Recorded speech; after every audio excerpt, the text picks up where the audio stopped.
অর্থশূন্য মানুষের জীবনটা ফুটবলের মতো, সুযোগ পেলেই সবাই লাথি মারে। যাকে তাকে পথ চিনিয়ে দিতে নেই, পথ চেনা হয়ে গেলে সে আপনার পথে কাঁটা বিছিয়ে দিবে। কি ভাবছো, হেরে গেছো?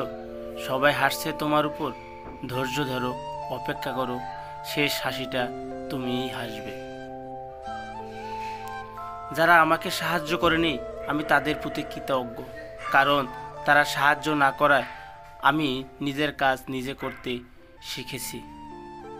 সফলতার গল্প পড়ো না, কারণ তা থেকে তুমি বার্তা পাবে।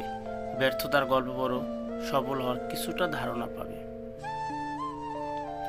যে ব্যক্তি ধৈর্য ধারণ করতে পারে সে কখনো সফলতা থেকে বঞ্চিত হবে না, হয়তোবা সফল হওয়ার জন্য তার একটু বেশি সময় লাগতে পারে।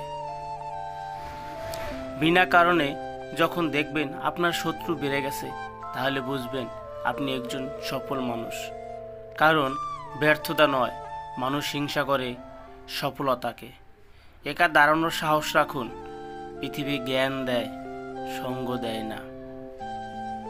সব সমস্যা কি 3টি সমাধান আছে, মেনে নাও, বদলে যাও, না হলে ছেড়ে দাও। তুমি যদি হাল ছেড়ে না দাও তবে এখনো তোমার সুযোগ আছে। হাল ছেড়ে দেওয়াই সব থেকে বড় ব্যর্থতা। ভেঙে পড়াটা জীবন নয়, ভেঙে পড়ার পর নিজেকে তৈরি করাটা আসল জীবন। ধৈর্যহীন ব্যক্তির বর্তমান আর ভবিষ্যৎ বলে কিছুই থাকে না। যারা অপেক্ষা করে তারাই পায়, আর তারাই হারায় যারা তাড়াহুড়া করে। অন্যের পিছনে সমালোচনা করা মানুষগুলো সবসময় পিছনেই পড়ে থাকে, কখনো সামনে এগোতে পারে না। বিলাসিতা জীবন নয়, শুধু একটু ভালো থাকা যাবে, এবং জীবন হলেই চলবে। শূন্যের নিচে শূন্য বসালে যেমন যোগফল শূন্য হবে, ঠিক তেমনি যে আপনার নয় তার জন্য পুরো পৃথিবীর সাথে যুদ্ধ করলে কখনোই সে আপনার হবে না। উচ্চশিক্ষা আর সুশিক্ষা এক নয়।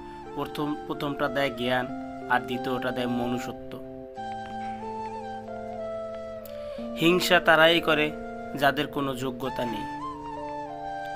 সত্যের পক্ষে যদি না দাঁড়াতে পারো, অন্তত অন্যায়কারীর পক্ষে তালি বাজাবেন না। আজকাল মানুষ দুর্বলের সাথে বীরত্ব দেখায় আর সবলের চামচামি করে। যে ভুল করে সে ক্ষমা পাওয়ার যোগ্য, কিন্তু যে চালাকি করে সে নয়। যেখানে নিজের মূল্য নেই সেখান থেকে কষ্ট হলো নিজেকে সরিয়ে নেওয়াটাই উত্তম।